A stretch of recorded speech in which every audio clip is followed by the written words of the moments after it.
Try out the exhaust. It's all very pretty. It looks like an afterthought, I think. Right. So I'll fire it up.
So that's the standard pipe.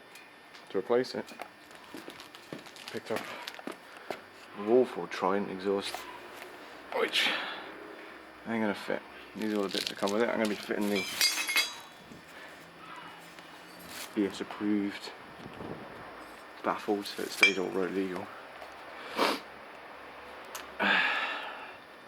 Hopefully I won't cock it up. Right, well finally it's fitted, which it looks like.